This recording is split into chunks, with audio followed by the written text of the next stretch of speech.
Welcome, everyone. My name is Eve Owishi, and I am the chair of the Cultural Studies Department at Claremont Graduate University.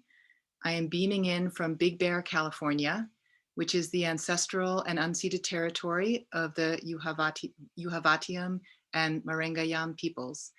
Claremont Graduate University occupies the home and unceded territory of the Gabrielina Tongva peoples, and I want to acknowledge them as the ancestral caretakers of this land and pay our respects to the ancestors, elders, and our relatives and relations, past, present, and emerging. I want to welcome everyone to the keynote event of our semester-long series celebrating the 25th anniversary of the Cultural Studies Department at CGU, which has given us an opportunity to take stock in where we came from, where we are now, and where we would like to go. We've had 5 events so far, and you can watch the recordings of them on the conference website, and we'll drop that in the link for that in the chat. We have 2 more events coming up, one this semester and one in the fall. On that note, I want to make an announcement, which is that the next scheduled panel, Cultural Studies for the Future, which features new methods in cultural studies, particularly the digital and public humanities work of Mishuana Goman, Justin Williams, and Jack Geesking, is being rescheduled in order to support the work stoppage being called on May 3rd by the Cops Off-Campus Coalition and their demand for the removal of all campus police. Their Abolition May begins with a call for a nationwide day of refusal on May 3rd. We are working with the panelists to find a new date for this event, so please look out for an announcement by email or check the conference website or the SAH Instagram account for updates, and we'll put the link for that Cops Off-Campus Coalition in the chat as well. So finally, I want to extend my sincere thanks and deepest appreciation for my colleagues in the Cultural Studies Department, Nadine Chan, Josh Good, David Louis Brown, and Daryl Moore. I couldn't ask for a more inspiring and collegial set of interlocutors for these conversations about our visions of and for our field. I also want to thank our graduate student assistants, Laura Black, Kate Rutz-Robbins, and Lee Painter-Kim, for all of the invaluable work they've done to make this series possible. And I want to acknowledge that these events have been made possible by financial support from the Thornton F. Bradshaw Programs and Endowment Fund in the School of Arts and Humanities at CGU. And finally, just a note about the webinar. We will begin with Professor Ferguson's keynote, followed by a few brief comments and questions by me. And there will be time at the end for Professor Ferguson to take questions from the audience, which you can submit at any time during the talk via the Q&A function at the bottom of your screen. So now it is my great pleasure to introduce Roderick A. Ferguson, Professor of Women's, Gender, and Sexuality Studies at Yale University. Professor Ferguson's contributions to interdisciplinary scholarship make him particularly suitable to give the keynote for our 25th anniversary series, as his work traverses such fields as American studies, gender studies, queer studies, cultural studies, African American studies, sociology, literature, and education. He is the author of 4 monographs: Aberrations in Black, Toward a Queer of Color Critique, The Reorder of Things, the University and its Pedagogies of Minority Difference, We Demand, the University and Student Protests, and One-Dimensional Queer. He is also the co-editor of several anthologies: Strange Affinities, The Gender and Sexual Politics of Comparative Racialization, edited with Grace Hong, and Keywords of African American Studies with Erica Edwards and Jeffrey Ogbar.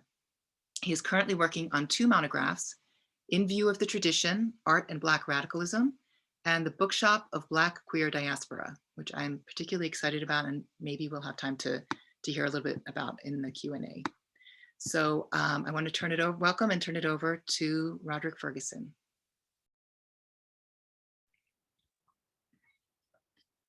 All right, my thanks to Eve for this invitation. It's my pleasure to be giving the keynote to you. Congratulations on your anniversary. I would like to begin by acknowledging the indigenous peoples and nations, including the Mohican, Mashantucket Pequot, Eastern Pequot, Chattahoochee, Golden Hill, Pagasit, Neontic, and the Quinnipiac and other Algonquin speaking peoples as the original stewards of the lands and waterways of what is now the state of Connecticut. In addition, I acknowledge the enslaved persons who labored on these captive lands. In 1990, Stuart Hall delivered his now famous talk, Cultural Studies and Its Theoretical Legacies, at the conference Cultural Studies Now and in the Future, held at the University of Illinois at Urbana-Champaign. In the talk, Hall wanted to set the record straight on the founding of cultural studies. He wanted to make it clear that the coherence of that founding was a fiction, that cultural studies did not spring fully formed from his mind or Richard Hogarth's or Raymond Williams, that cultural studies did not begin with the hand-in-glove relationship with Marxism. Instead, he wanted to correct those notions and say that there was no singular origin, no presumed coherence about what the original architects of the Birmingham Center were doing, and certainly no easy original fit between cultural studies and Marxist theory. But there is another aspect of the talk that has always intrigued me, and that is the basis of my remarks tonight. That aspect has to do with Hall's observations about the necessary and always uncertain production of organic intellectuals and the vulnerabilities that intellectual work and institutional practice have when they must confront the dangerous but little understood terrains of institutionalization and professionalization. I believe that this aspect that Hall named in 1990 is the world in which we find ourselves and the conundrum that we must reckon with. Given a historical moment rife with so many dangers, whether we're talking about the threats to social protest, the integrity of the environment, the sanctity of Black, Brown, Indigenous, and Asian lives in the face of police and vigilante violence, the criminalization of immigrants, the dire ways that race, class, and nation are impacting health inequalities in this country and in the global South, the assault on transgender people in political and academic realms, and so on.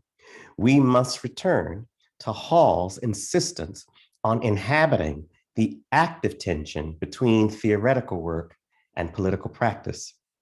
This entails reviving the effort to produce organic intellectuals as part of the project of cultural studies. Cultural studies and its theoretical legacies is productively anxious. This is an anxiety that we can use in our moment. For Hall, that anxiety had to do with the Birmingham Center's aspirations to produce organic intellectuals. Admitting the problems with Gramsci's formulation of the production of organic intellectuals, Hall said, quote, "But there is no doubt in my mind that we were trying to find an institutional practice in cultural studies that might produce an organic intellectual," end quote. Hall identifies a problem embedded in Gramsci's concept of the organic intellectual, that the organic intellectuals will be obvious to the eye, and that they will be the answer to an obvious historical momentum as well. Despite the limited possibility of this production, the need to try to produce organic intellectuals is certain for Hall. The organic intellectual is the outcome of deliberating upon the stakes of intellectual practices, and cultural studies is deeply implicated in this deliberation. Cultural studies, he says, was caught between two tensions, one having to do with the refusal to close its meanings and itineraries, and the other having to do with the need to stake a claim, to designate a reason for being and intervening. He put it this way, quote, "Yes, cultural studies refuses to be a master discourse or a meta discourse of any kind. Yes, it is a project that is open to that which it doesn't yet know, to that which it can't yet name, but it does have some will to connect. It is a serious enterprise or project, and that is inscribed in what is sometimes called the political aspect of cultural studies," end quote. He went on to say, though, quote, "Here one registers the tension between a refusal to close the field, to police it, and at the same time, a determination to stake out some positions within it and argue for them," end quote. The organic intellectual, hence, must simultaneously refuse to delimit meaning and resolve to take a position. For Hall, the wariness about closing down meaning was nurtured by the pitfalls of Marxism.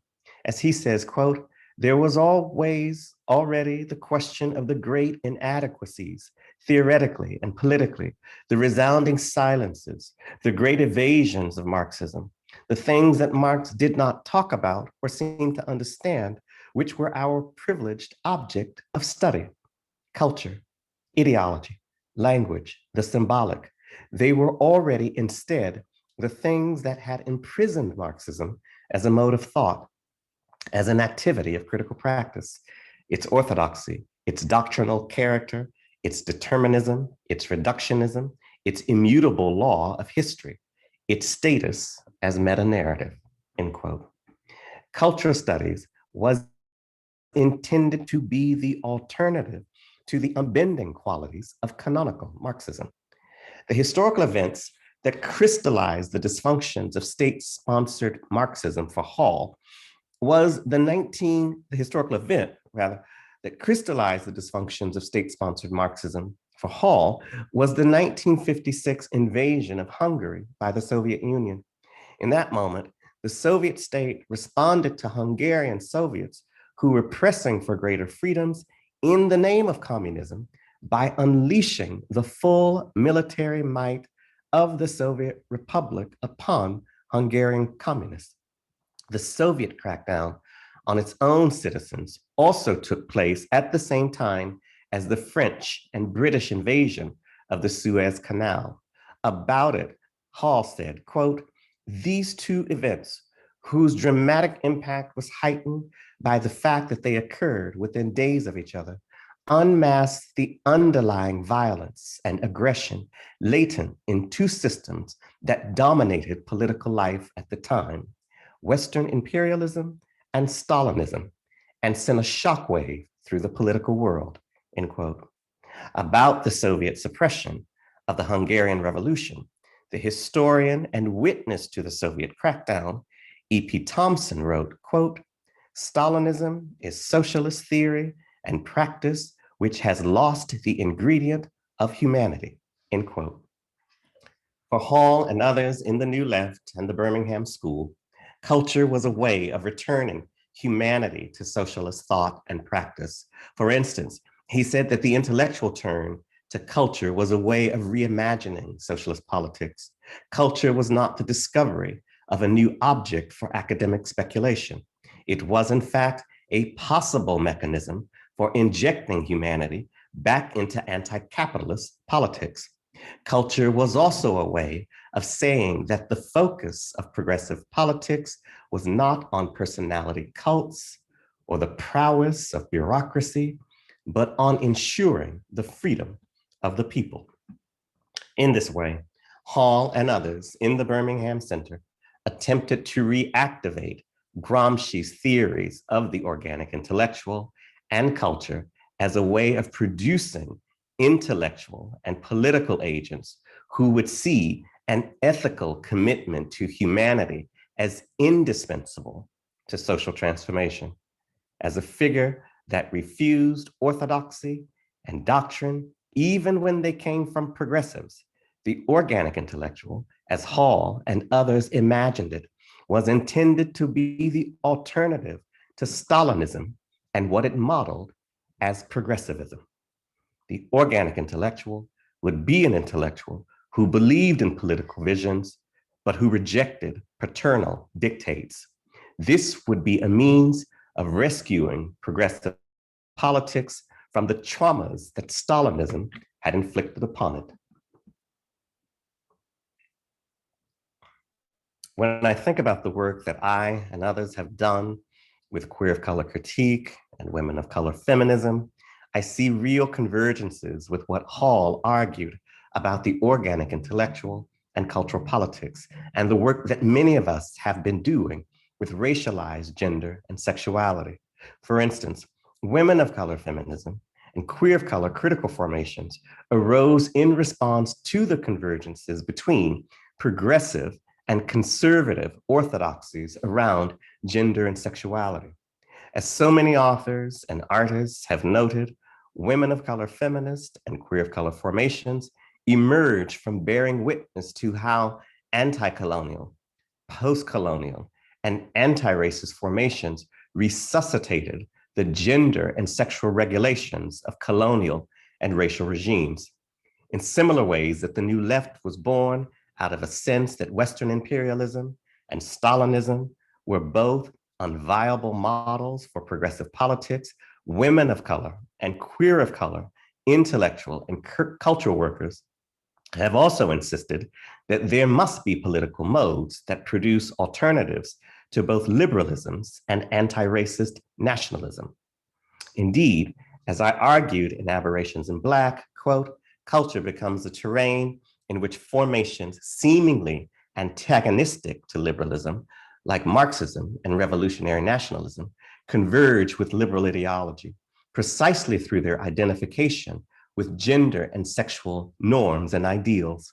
Queer of color analysis must examine how culture as a site of identification produces such odd bedfellows and how it, as the location of antagonisms, fosters unimagined alliances, end quote. It has always been my understanding, and I know that I share this understanding with others, that producing those alternatives means deeply knowing rather than blithely dismissing liberal and anti-racist nationalisms. You have to read those histories, not to prove yourself, but to undo them. For instance, in Aberrations, it was very important to me to know the official and subjugated histories of sociology. There was no way of theorizing sociology as not just a discipline, but as a discourse constituted through histories of race, capital, gender, and sexuality. This necessarily meant knowing not only the founding history of American sociology, but also the ways in which that history depended on the stories that it told itself about Black people, female-headed households, Black migrants to northern cities, homosexuality in the South Side of Chicago, and Black matriarchs. Indeed, when I was a young graduate student, delving into the perversions of this history, I often told myself that in order to deviate from convention and produce something more salutary, I needed to be like those jazz musicians who could produce truly new music because they knew the old music inside and out.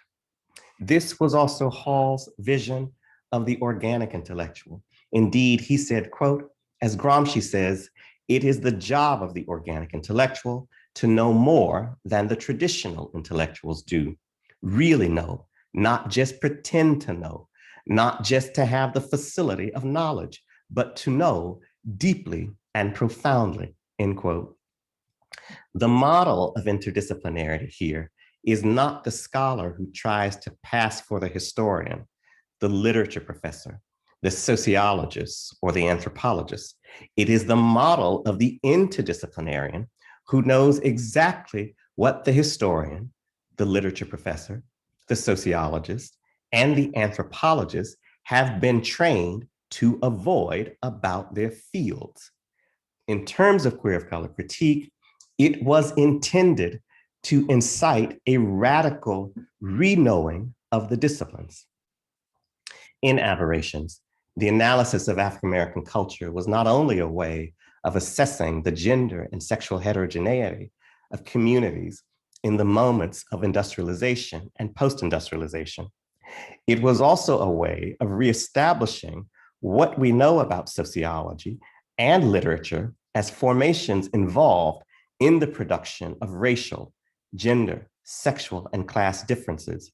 The hope was to inspire organic intellectuals in critical relation to the disciplines of literature and sociology.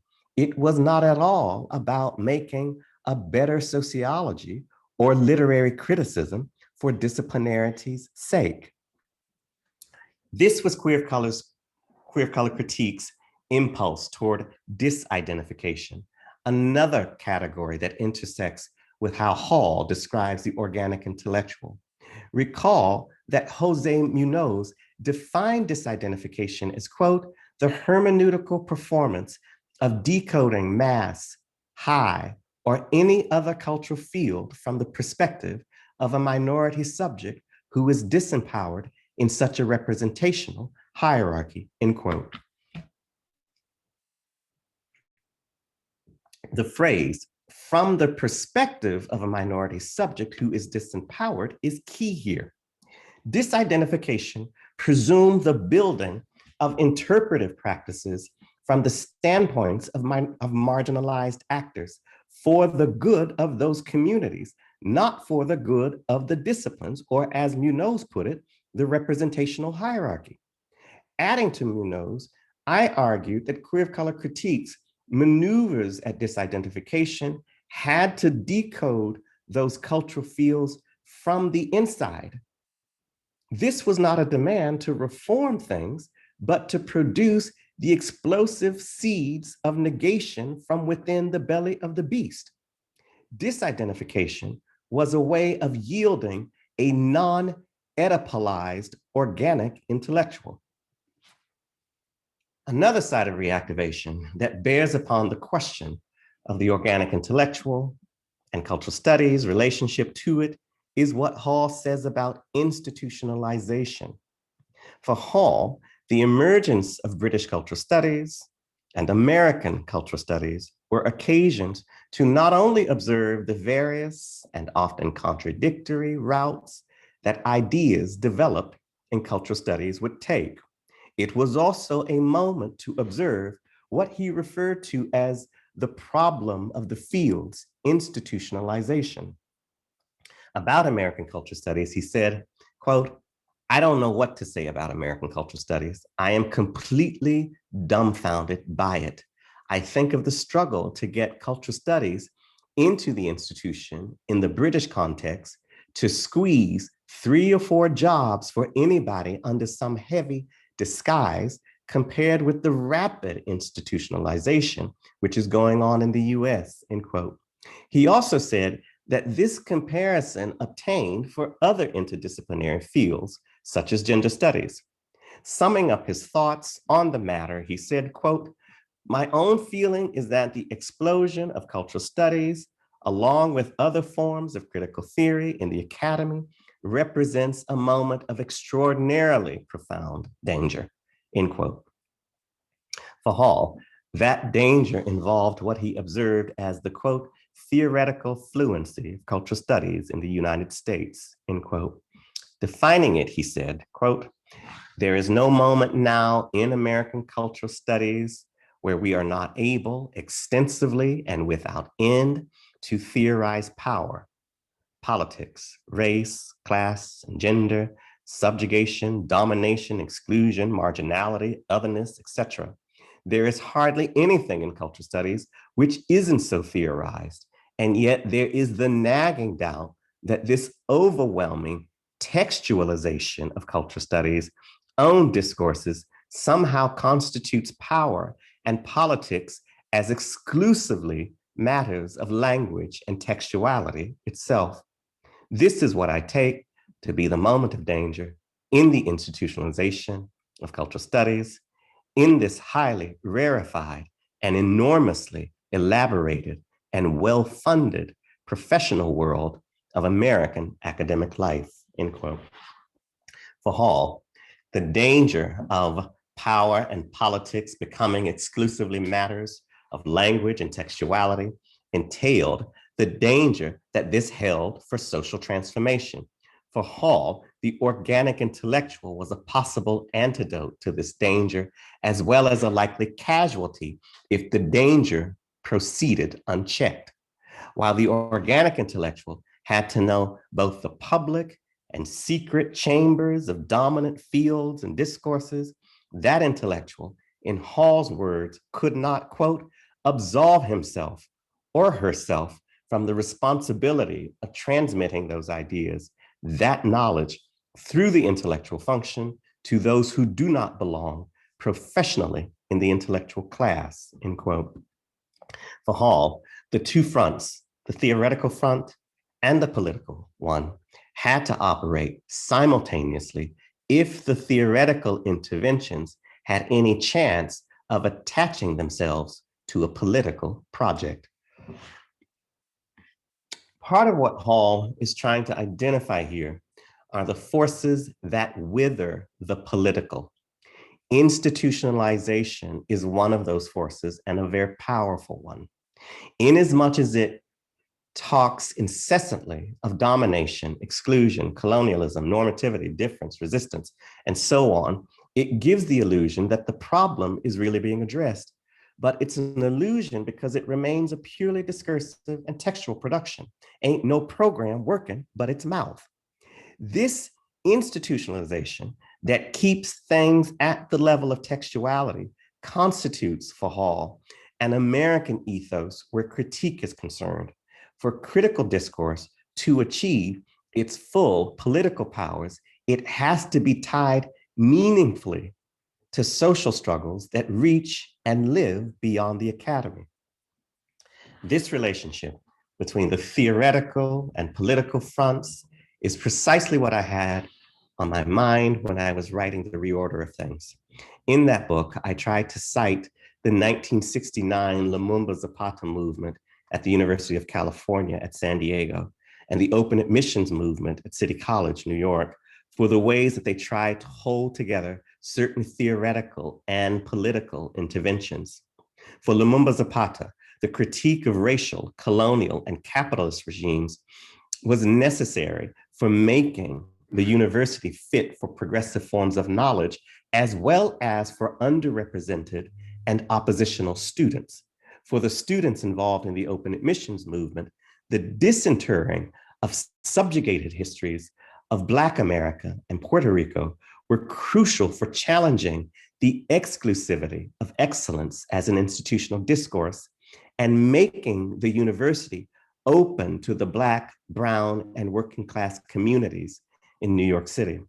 In these instances, the epistemological shifts that the activists were calling for was part of the demand to open the university to minoritized communities, inasmuch as the student movements attempted to wed critical discourse to broad-based social struggles. They were not really examples of institutionalization.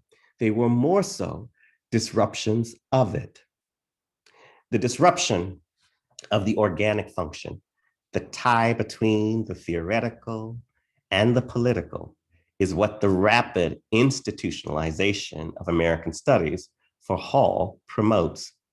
As that institutionalization disconnects textual considerations of power from working on political fronts with and on behalf of those who are excluded, institutionalization proves to be an adversary to the practice of the organic intellectual. In the language that I used in The Reorder of Things, race, gender, sexuality, disability, post-coloniality, and so on become part of the hegemonic affirmation of the university, rather than the tools for material redistribution for struggles that involve folks outside the university. Hall might have called this the professionalization of critiques of race, gender, sexuality, and so on. In his own critique of the professional ethos and what it does to critical possibilities, Edward Said, in Representations of the Intellectual, wrote that the particular threat to critical practices in our modern period is professionalism. Defining it, he said, by professionalism, I mean thinking of your work as an intellectual, as something you do for a living between the hours of 9 and 5, with one eye on the clock and another cocked at what is considered to be proper professional behavior, not rocking the boat, not straying outside the accepted paradigms or limits, making yourself marketable and above all, presentable, hence uncontroversial and unpolitical and objective, end quote. Professionalism is a subjectivity, one organized around the rhythms and virtues of the capitalist workday. Professionalism is also organized around the normative regimes that insist that certain critiques and interventions never see the light of day. Professionalism withers the political function of the intellectual. As Said says, quote, the hardest aspect of being an intellectual is to represent what you profess through your work and interventions without hardening into an institution or a kind of automaton at the behest of a system or a method, end quote. If one of the main tasks of organic intellectuals is to clarify their political function, they cannot help but see professionalism as part of the enemy's tactics. When Hall says, "There is no doubt in my mind that we were trying to find an institutional practice in cultural studies that might produce an organic intellectual," he was in fact saying that they were looking for openings and levers that might allow for that production.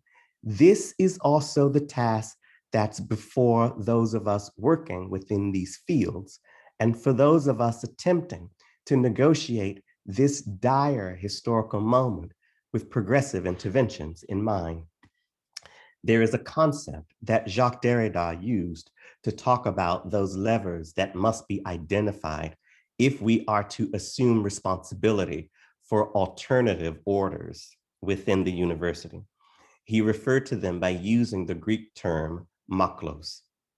The difficulty of founding this alternative order, particularly when one is surrounded by the traditional orders of the university, consists in, as he put it, quote, determining the best lever, what the Greeks would call the best maklos. The maklos could be a wooden beam, a lever for displacing a boat, a sort of wedge for opening or closing a door, something, in short, to lean on for forcing and displacing, end quote. Here, Derrida constructs the ground of tradition and convention in the university as the site of possible negations, as the basis from which to jump into alternatives. Now, as fanciful as this may sound, we might remember that for Marx, the seeds of capital's negation can be found in capital itself. So the history of modern critical thinking has always encouraged us to look for the levers for alternative formations in the spaces of convention. This has been a way for critical thinkers and activists not to see conventional orders as having the final word. Indeed, the function of politics is not to concede the final word. Part of the political function of the organic intellectual means trying to find the right maklos that will yield openings and ruptures in settings where there don't seem to be any, like universities. This isn't because we favor universities, it's simply because that's where we are. At the end of the reorder of things, I argue, quote, the critical intellectual is that subject who understands that we determine lines of weakness and positions of strength in circumstances that are endlessly changing. The intellectual who is part of a group of strategists who will gather to make interdisciplinarity into a science of crisis and subversion, end quote. For me, this effort to turn the interdisciplinary fields into places where we identify and produce crises for and subversions of the traditional orders is directly in line with how Hall understood the organic intellectual. For cultural studies and its sibling interdisciplines, this would be, in Hall's words, quote, a practice which always thinks about its intervention in a world in which it would make some difference, in which it would have some effect. Thank you.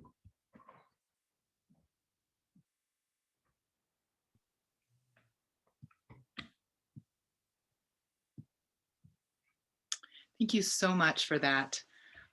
Coming at the end of this year-long dive that we have been doing into the present and future of cultural studies, I really appreciated you taking us back to the period of its founding, as it is a great reminder of what is at stake in how we conceptualize and name our work.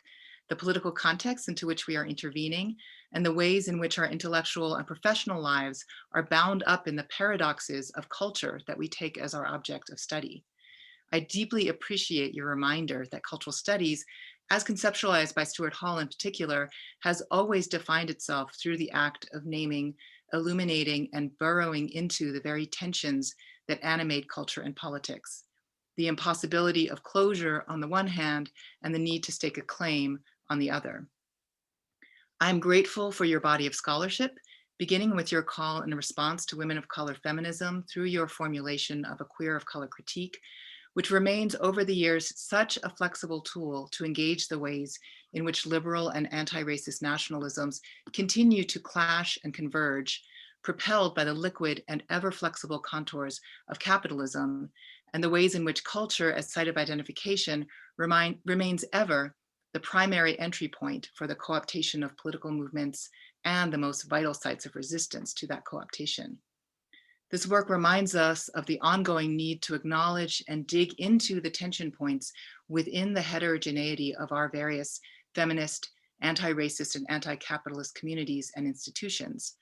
I'm thinking just as one example of a book like Beyond Survival, Strategies and Stories from the Transformative Justice Movement, edited by Leah Lakshmi, Peepsney Samarasina, and Edris Dixon, which emerged from the tension between the need to address things like intimate partner violence within queer of color communities and the commitment to an abolitionist practice that involves not calling the cops. This work guides us as we navigate the slippery terrain between the need to stake a political claim based on collective identifications and commitments, and the fear, violence, and asymmetry that inflect so many aspects of our daily worlds. To borrow your words, queer of color critique, like cultural studies, becomes a possible mechanism for injecting humanity back into anti-capitalist politics.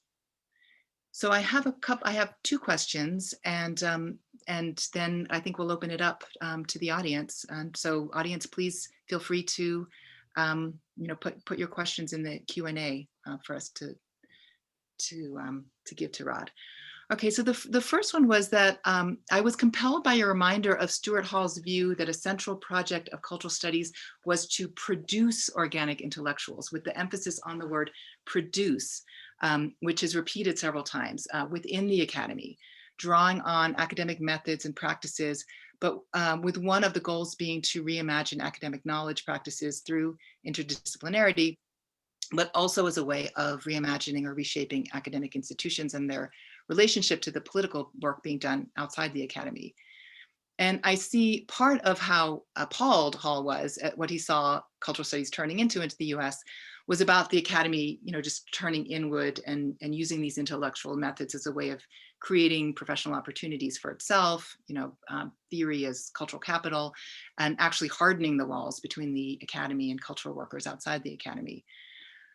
So my question is, going back to this phrase, producing organic intellectuals, often when the term organic intellectual is invoked, I hear it invoked in terms of finding rather than producing. In other words, there's a discourse over organic intellectuals as being those intellectuals that emerge and can be identified within working class communities or communities of color outside of the academy. And in this formulation, organically produced intellectuals are almost understood to be defined in opposition to academically produced intellectuals. And this converges with women of color feminism's early critiques of the academy's racialized and gendered divisions between the intellectual and theoretical work by which women of color's thought entered the academy through fiction and cultural work, as opposed to theory with a capital T that came from white men from France and Germany.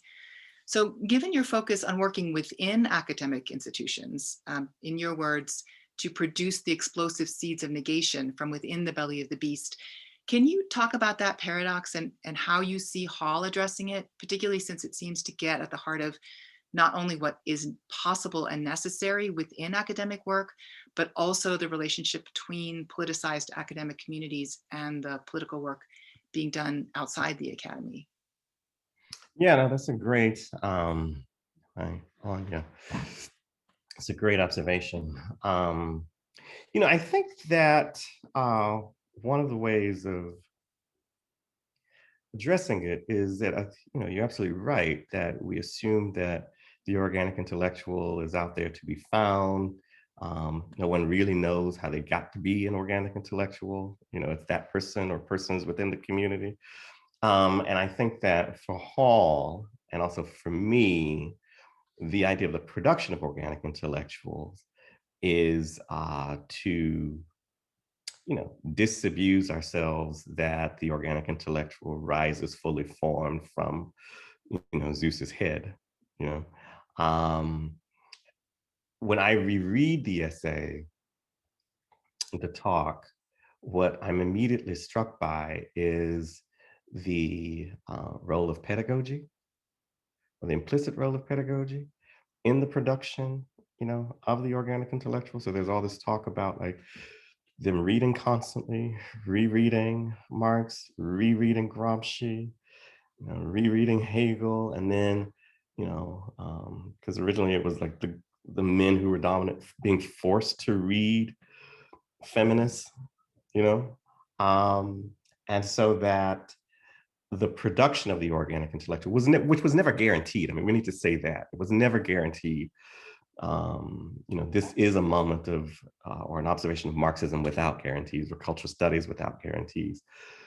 That it was always a pedagogical exercise that necessarily meant, there's a very deep role that education had in that production, that you could teach.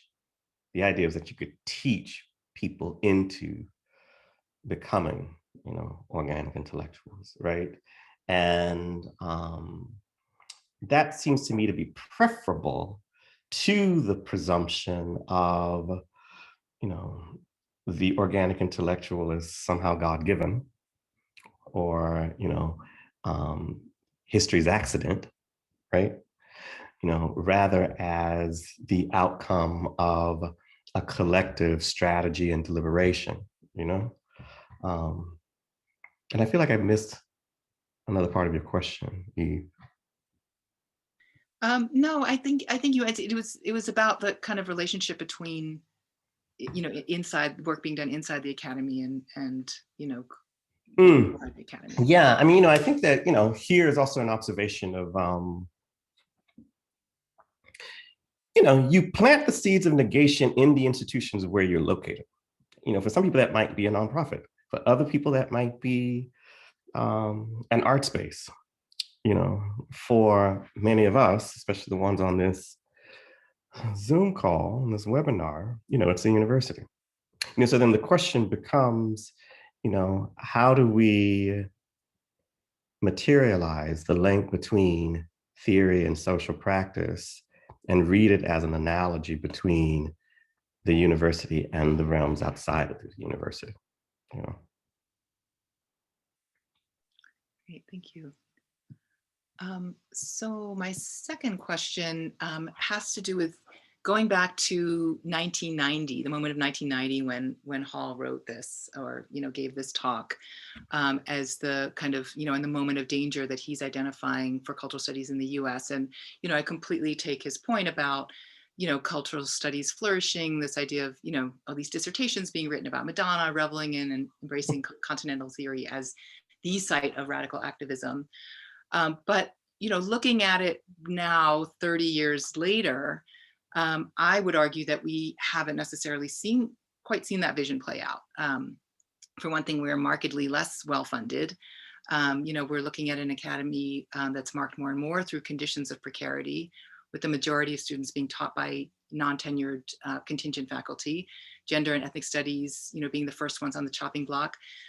Where would you identify the moment of danger for our fields? And I just want to back up a little bit and just say that in part, this question is animated by recent scholarship that is revisiting the 90s and kind of reevaluating, the dream of the 90s, as it were, in a more critical way. I'm thinking, I've most recently been reading Kaji Amin's book, Disturbing Attachments, which revisits 1990s queer theory's celebration of the anti-normative as site of resistance, and forces us to look at some of the more unsettling aspects of those sites.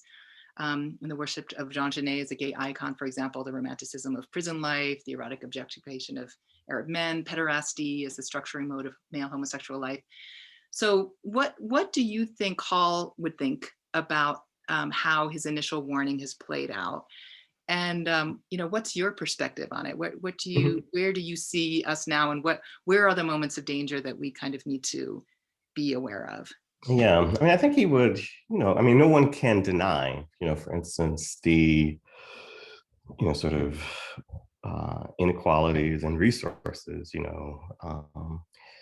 say given to the interdisciplines versus the disciplines. No one can deny the adjunctification of academic labor, right?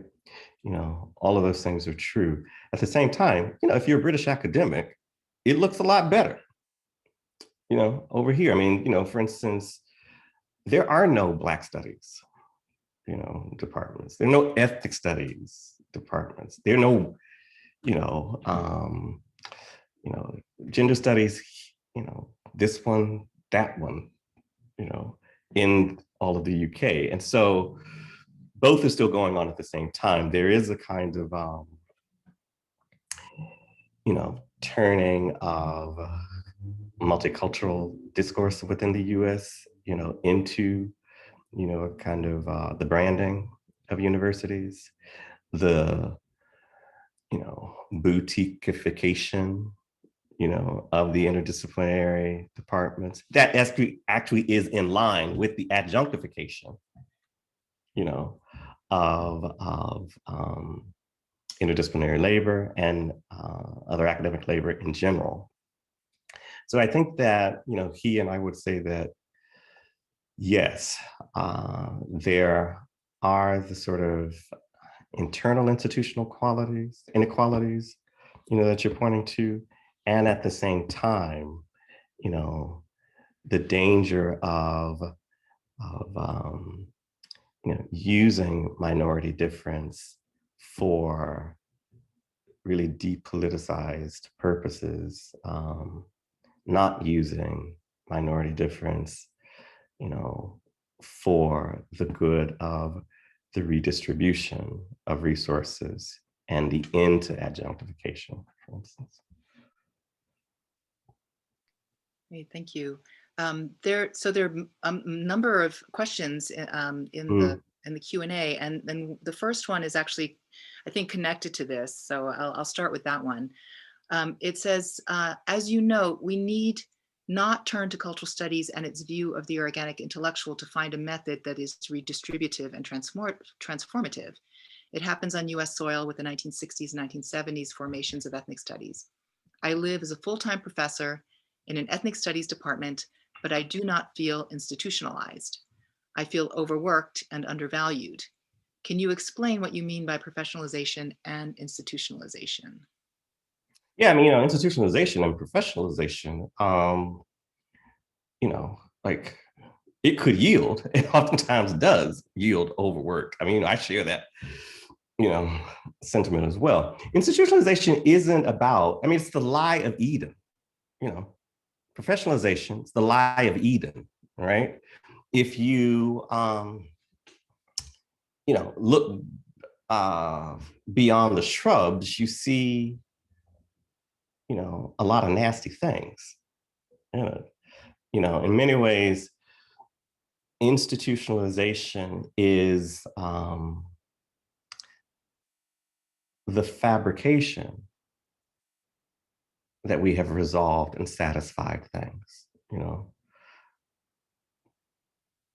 but they are always processes that secrete contradictions that this colleague is talking about, right?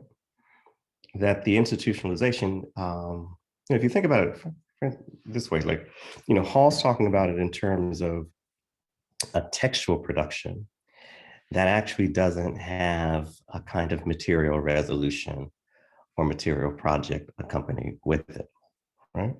So that textual production actually can work, for the harm of labor And that's completely consistent with, again, a textual production that doesn't have with it a sense of material justice.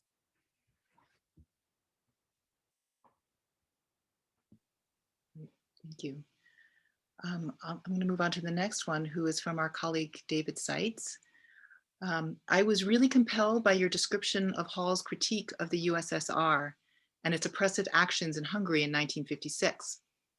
I'm struck by the milieu of London in the 1950s, which was being rapidly transformed by the Windrush generation, many Afro and Indo-Caribbean migrants, and also of the tens of thousands of Hungarians who located to the UK as part of the Cold War in this moment. I was wondering if you might say a bit more about the always diasporic England of the 1950s as a formative environment for Hall's Black and left politics, as well as his formulation of cultural studies. Yeah, I think that's absolutely right. I think that, Hall is in many ways the embodiment of those confluences, right? You have on the one hand, the formation of the second New Left, of which he was a part, right? A formation that was born out of the disillusionment with state socialism, right? Something like 10,000 folks in the UK left, former members of the Communist Party, left the Communist Party because of what happened in Hungary, right?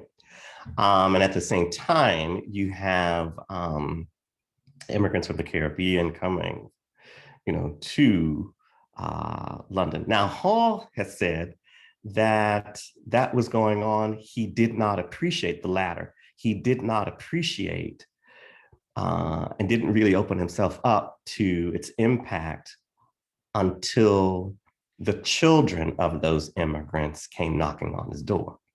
Okay, so those are the folks like John Comfra, Isaac Julian, David Bailey, Hazel Carvey, Cabina Mercer, what have you. So even though it was going on in the 1950s,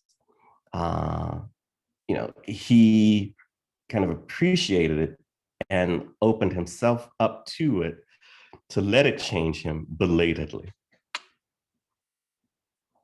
Yeah, he was sort of generationally in between. Yeah. I'm very excited to read Hazel Carvey's new book.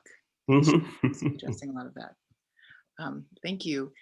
So the next question is, the most perceived progressive university with departments of cultural studies, humanities, that could be viewed as Marxist are also connected to unabashed schools of business, which are decidedly not Marxist, to the point where these subsets of the university have begun to rebrand themselves as separate, but still connected entities. How can faculty and students in the institution best leverage, a la Derrida, the institution toward intellectual critique that connects to lived realities rather than the internalities that allow slavish adherence to, say, Marxism, capitalist, or any other longstanding and obsessed over agendas?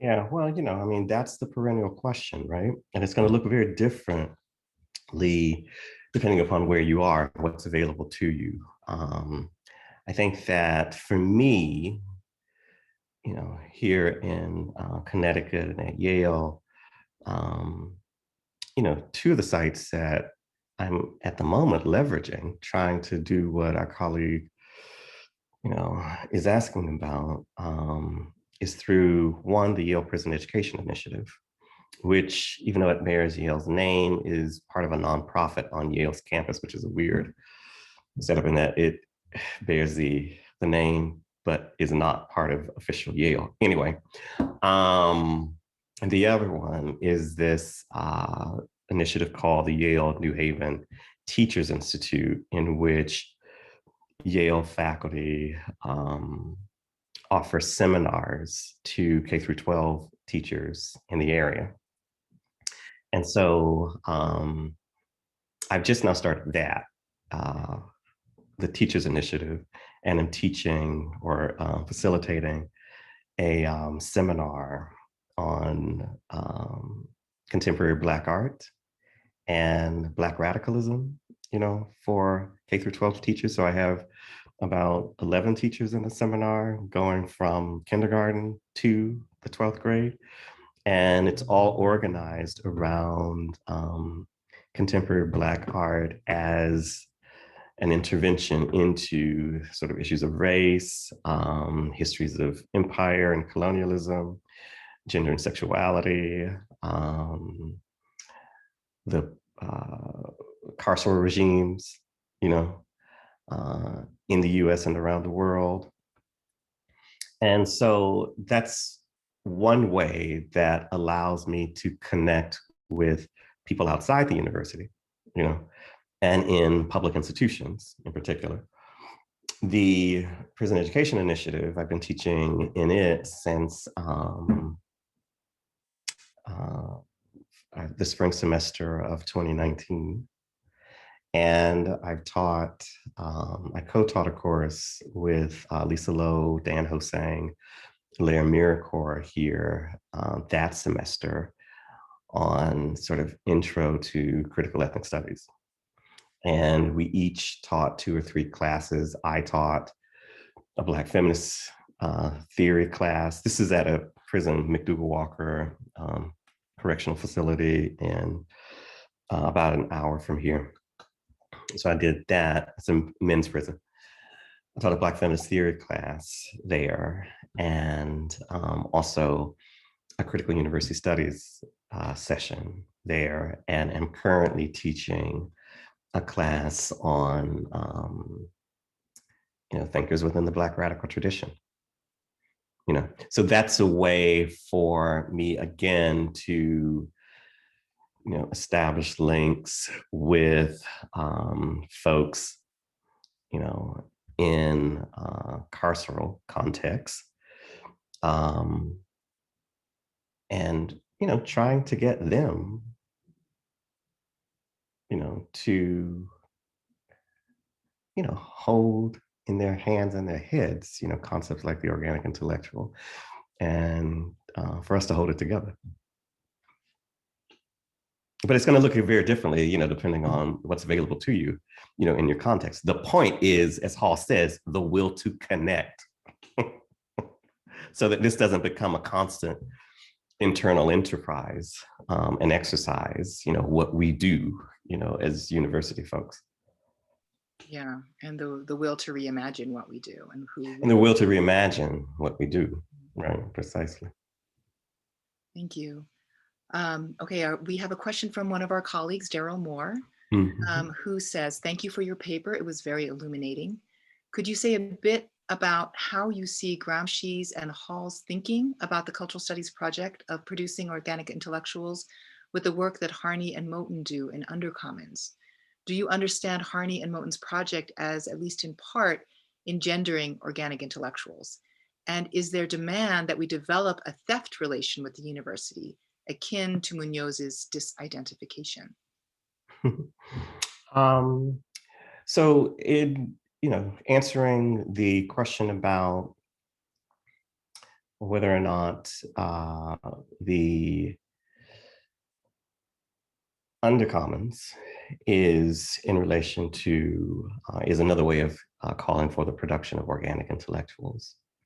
I think to the extent that, they mean the Undercommons as a site of negation, as a site of alternative study, within the university. Now, the question also has to be, right, at what point does,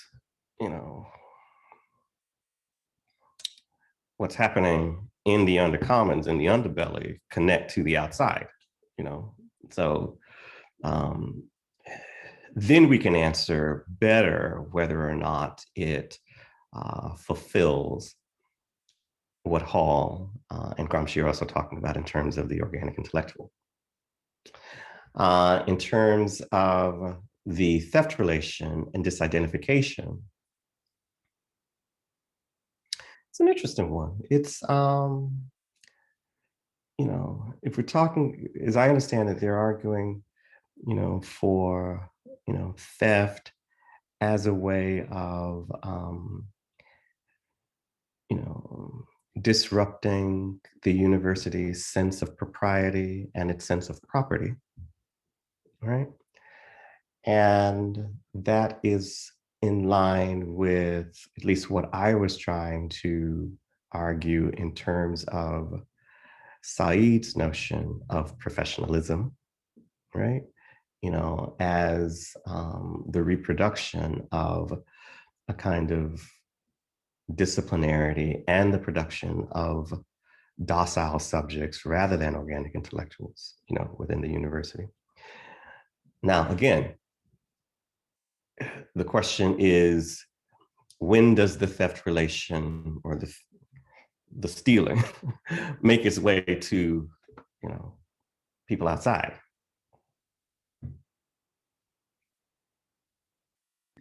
Yeah, I mean, it seems also to be about trying to think through the relationship between property and propriety and Mm-hmm. kind of historical valences of those terms, particularly in relation to Black studies and Black Mm-hmm. bodies. Mm-hmm. Sort of how have codes of propriety, institutional codes of propriety, been founded upon certain property relations that are Mm-hmm. both capitalist, but also, profoundly, founded in chattel slavery.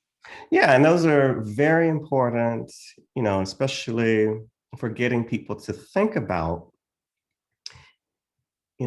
insurrectionary subject formations, and how to start them, you know, in the academy. Uh, Again, then the question becomes, all right, so when does the insurrectionary subject formation also become part of, I don't know, the maroon communities outside? Yeah.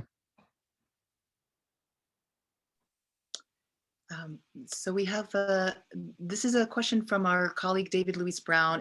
I think you've sort of already answered it, but there might be other places to come into it, Okay. particularly around teaching. He says, thank you for your talk. I share your aims, but the development of alternative methods in academia is quite difficult. What are some practical methods that you have devised in your own teaching and intellectual activist work to encourage the formation of organic intellectuals and a collective struggle for the redistribution of resources in more egalitarian ways? No, it's a great question. Well, one of the ways in which, I mean, just talking in a granular sense, right? One exercise that I started doing, I think when I got here, I wasn't doing it before. When I got here in 2019, I don't know, something told me, you know what? Because I was teaching these courses and I teach a course on queer and trans, histories of queer and trans liberation, called We Interrupt This Program, which is actually based on this, the name of a pilot program that was part of World AIDS Day and a Day Without Art. And it was a 1991, cabaret of performance artists who were trying to intervene into HIV/AIDS politics in feminist and in anti-racist ways. All right, so in that class, I have always taught, I've always taught the Combahee River Collective statement. And so at a certain point, I thought, you know what, I actually want the students as an assignment to write their own version of the Combahee River Collective statement, So they have to sort of imagine a collective project and tell us what the stakes of the collective project are, and also say, what are the challenges to enacting that collective project in the same way that the Combahee River Collective, in their outline, like what we stand for, what we're up against, what we want to achieve. And so the students have to do the same thing. It's a way for me, one, to get students in a setting like this one, who are implicitly and explicitly educated into an aggressive liberal individualism, to turn towards collectivities and to think about collectivities and themselves belonging to collectivities, right? It's also a way for me to get them to, assess a historical moment, right? The part where I ask them, okay, so what do you want to achieve, you and your collective? What do you see as the obstacles, parentheses, historical obstacles, political obstacles, social obstacles to that achievement, right? So getting them to, or trying to, train them to read historical signs, of things. And then also to, in that assignment, underline for them that there is no political struggle, there's no social struggle if you don't allow yourself to dream. So that's just one, you know, way in which I try to do things. But also, trying to get, students. I talk a lot about the work that I do with the Yale Prison Education Initiative in my classes. It's partly to also get the students involved in it. Thank you. I think I'm going to steal that exercise, the Combahee River Collective. Yeah, please. Yeah, exercise. Everybody, as many people as possible. We have a question from one of our students, Terry Sivers, who asks, how should we measure or interrogate claims to oppression and violence, where many claims are based on periodic moments of physical violence or symbolic representational violence, while others experience the literal and continual violence of death perpetrated by the state? In other words, there seems to be a slippery slope between Black Lives Matter and All Lives Matter. Oh, okay. Well, I think that the way to answer the question, right, is to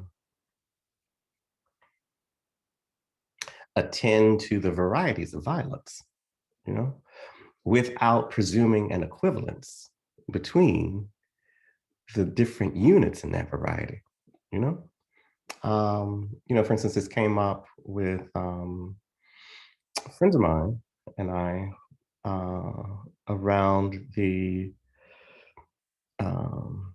shooting of the 8 folks in Atlanta, mostly Asian women, right? And, we can't simply talk about, that kind of violence and the violence that Asian immigrants face, in terms of the spectacular nature of that violence. There's also the ongoing nature of economic violence as the legacies of, colonial, neo-colonial regimes, in Asia, regimes that are constituted,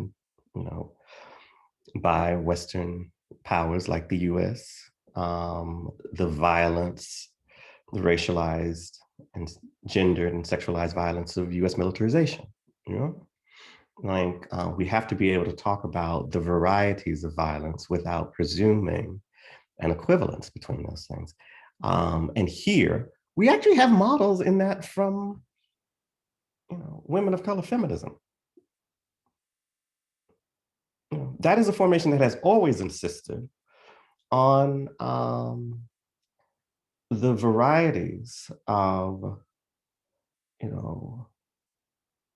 forms of violence and forms of difference, and never presuming that those are equivalences. So we actually do have models for how to talk about this stuff in its variety without imposing discourses of equivalence on them. So I'm also saying we need to return to those, yeah. those models. Yes, agreed. I wholeheartedly agree with that. There's a question from Larice Rise Diamond, who says, fierce disciplinary battles wage within and outside fields. Do you believe organic intellectuals hold the strategic key to manifesting interdisciplinary harmony amidst intradisciplinary strife across disciplines? How so, or why not? Interdisciplinary harmony within, what was that again? Interdisciplinary harmony as opposed to, or in the context of intradisciplinary strife. So I'm taking this to mean, battles between disciplines for resources, perhaps legitimacy, maybe within institutional structures. Mhm. Is the do organic intellectuals and their methods give some answers for us? We can't be striving for harmony. That's the first thing. This is not about achieving an interdisciplinary harmony. That's not going to be. I mean, the interdisciplines are filled with conflict too. Okay, so it's not about achieving, harmony in the interdisciplines. It is about trying to connect, you know, insights, across institutional terrains, the insights that are honed within, academic settings with the insights outside of those settings, and also the struggles that can be helped because of those interactions. That's very different from trying to produce, interdisciplinary Edens. I don't believe in that. I haven't seen it. And I've been doing this for a while now. It, you know, the aim here is about trying to find or make it our business as interdisciplinary scholars to find those moments in which we can use the spaces of the university to make better circumstances, outcomes, futures for the public, okay?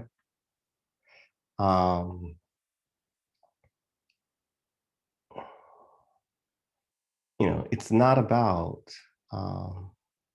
thinking that we're going to produce, a kind of romance within the interdisciplines. Thank you. I would like to end, if I may, by asking for a little sneak preview of your new work that I referred to at the beginning, in particular, the Black Queer Diasporic Bookshop that you are fabulating, conjuring, inventing, remembering. Could you tell us a little bit about that? I can't wait to hear more about it. Sure. No, yeah, thank you. That is a book I've been working on for a while. The book, let me first talk about the book before that. The one that I'm, going to be finishing up this summer, in view of the tradition about Black art and the Black radical tradition. So that book I see it in the same line with the two previous books, so One Dimensional Queer and the book We Demand, University and Student Protests. Both of those books are written for, undergraduates and by extension, popular audiences. So I sort of use the undergraduate as my base for, the public. And so there it's about, okay, so how do I deliver a research agenda and also a political agenda to undergraduate and public audiences, right? And what does that demand of me as a writer? Because these are not books like Apparitions and The Reorder of Things that were written for graduate students. I'm not trying to go over genealogies. I'm not trying to use the book to train graduate students. This book is for the undergraduate who will leave, graduate, and go off into the world, but they can carry it with them wherever they go, the many places that they go, many professions that they find themselves in. And so the same thing for this book, In View of the Tradition. And there it's about, looking at the ways in which, we have to read Black art, Black contemporary art, as having an implicit dialogue with folks like Du Bois and folks like, Claudia Jones and Toni Cade Bambara and Angela Davis and Dion Brand and Aimé Césaire and stuff. So that's that book. But then, so the Bookshop of Black Queer Diaspora is a bigger book. It will have many audiences. I wanted to write a book that would address the emergence of neoliberal formations in the US, the UK, Canada. And I wanted to write a book that would talk about the ways in which Black queer artists and activists in those settings responded to neoliberalism, right? But at a certain point, I thought, okay, there's so much information here. So the terrain is so big. Like at some point I'm talking about, Dion Brand and Audre Lorde, and then like David Hume shows up. So, how do I account for that? And so what I decided was, all right, I want to imagine that all of this is taking place in a Black queer bookshop, right? And that each chapter is an imaginary visit to that bookshop. But all of the artifacts in the bookshop are real.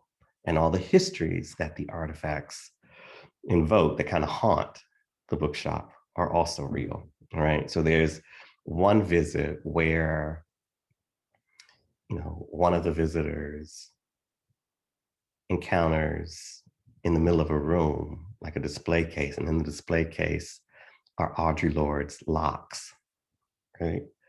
Well, that's actually real.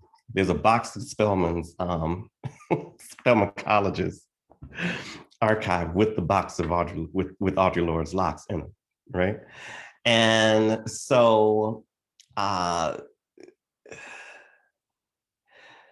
wanted to also write a book that would capture my sense and so many people's sense of what the Black bookshops that shaped them were like. So I've been doing a lot of work just, reading the histories of Black bookshops where I can find them. There's no one book that provides a history. So you have to find it here and there. You got to ask people who used to work there and work at those shops. And so at one point I went to, on a trip to London, I was taken to Eric Huntley's home in West London. Well, Eric Huntley and his wife, Jessica Huntley, started a bookshop in West London, a very famous one, Black bookshop, called Bogle Le Vulture Bookshop. And as Eric said to me, that bookshop was, in addition to being the bookstore, it was the Black Art Gallery. It was the place where the Black Self-Defense League met. It was the place where the Black Parents Association met. It was also the place that published their friend Walter Rodney's first book, The Groundings with My Brothers. And he said to me in a big flourish, "We were everything." And I remember how, the Black bookshops that I knew, as a young person, the Shrine of the Black Madonna in Atlanta, which was my first Black bookshop, Pyramid Books on Georgia Avenue when I was a student at Howard University, right? Essewan Books in LA. Later on, Sister Space, that was started by two Black queer women in DC, and how, they were really these multi-purpose spaces. They were not just bookshops, they were community spaces where people gathered. They were art galleries. There were political discussions there. And so part of this is also about trying to produce that world of organic intellectuals, and how the bookshops function as, these alternative intellectual spaces, you know. I can't wait to read it. And thank you for reminding us, well, to focus on the places where the places of inspiration, where a lot of us kind of found our, curiosity, or found the spark that fed us, that aren't often acknowledged, but also for reminding us that despite, or perhaps because of, our institutionalization, we can speak in multiple voices. We can write in multiple voices. We can think about our work speaking to different kinds of audiences. We can imagine alternative forms for the expressions that we, of our work. And I think that's incredibly inspiring. So I think we're going to end. That's a great place to end. Thank you so much for sharing all of your insight and wisdom and generosity with us as part of the keynote for our series. And we hope to have you back, maybe in person soon. Would love to. It's been my pleasure. And congratulations on your anniversary. Thank you. Okay. All right. Bye-bye.